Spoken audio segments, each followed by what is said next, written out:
I think I have all of the Final Fantasy Type 0 characters except for Rem, but I think I'm missing a 10. Oh well, they're probably not important.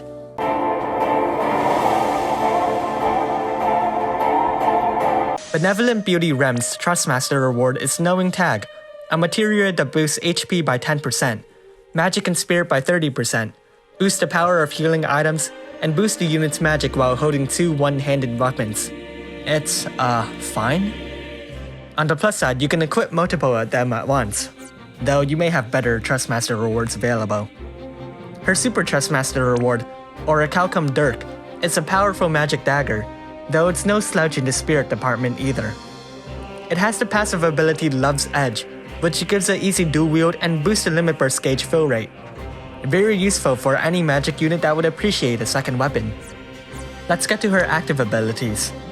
Right off the bat, she has Dual Cast, which means we're heading over to the magic slot.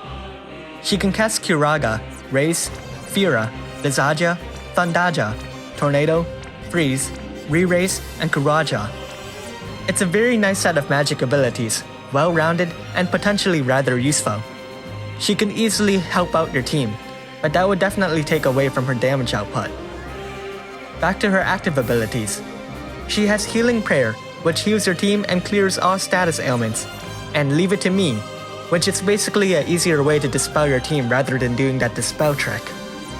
She also has Siphon Spear Plus, a MP drain that may come in handy. Now we get to her imbues.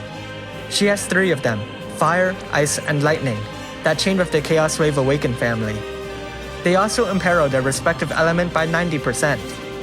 She also has Dagger Boomerang, a basic Chaos Wave Awaken ability that can be imbued with any element available.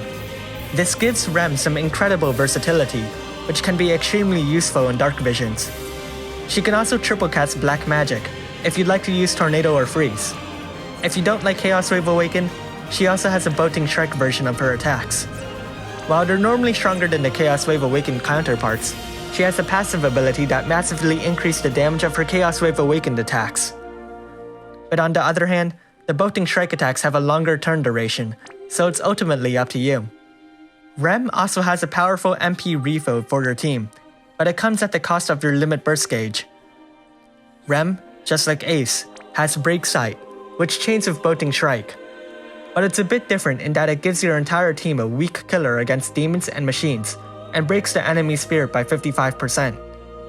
If used after Accelerate, which is one of her cooldown abilities, her spirit break increases to 70%, and the killer passives become stronger. Flying Daggers Plus is a powerful Bolting Strike chaining move, and it becomes even stronger if it is used after Accelerate. Speaking of which, let's talk about her cooldown abilities.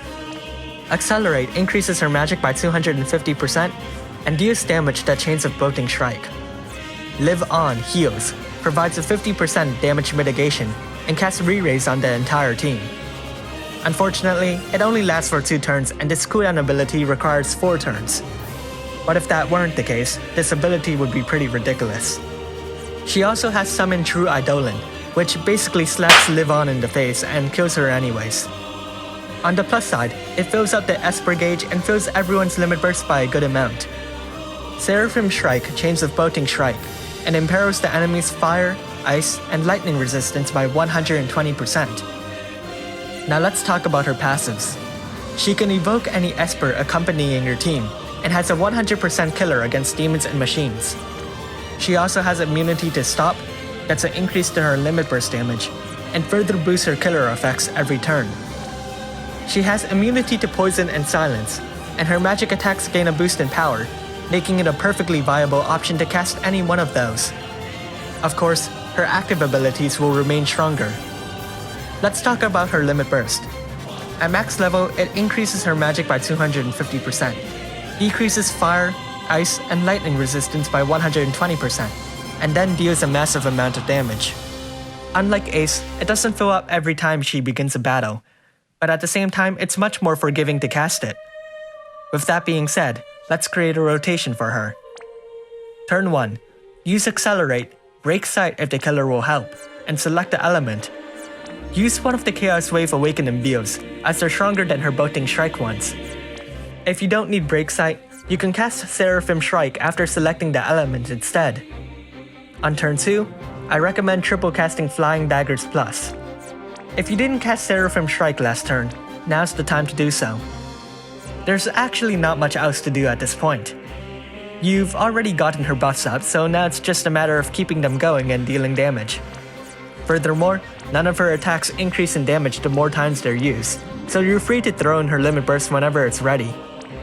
If you don't need the killer boost, you can actually cast Flying Daggers Plus after Accelerate to boost its damage every time Accelerate is available. Benevolent Beauty Rem's supporting capabilities, Demon and Machine Killer buffs, and healing aspects makes her an incredibly versatile unit. While her attacking rotation is rather simple, she has a lot more that she can contribute to the team, making her a perfectly well-rounded unit. As a result, she ultimately becomes a prime pick for much of the endgame content. You can't really go wrong with this banner if you're looking for some powerful magic damage dealers, though I admit with it being Anniversary, a lot of players would want to save. But at the same time, there isn't much excitement revolving around this Anniversary event either. Perhaps it was too much to try and extend something like this over the course of 3 months. Thanks for watching, and if you like this video, make sure to leave a like and subscribe. Comment below if you plan to pull on this banner.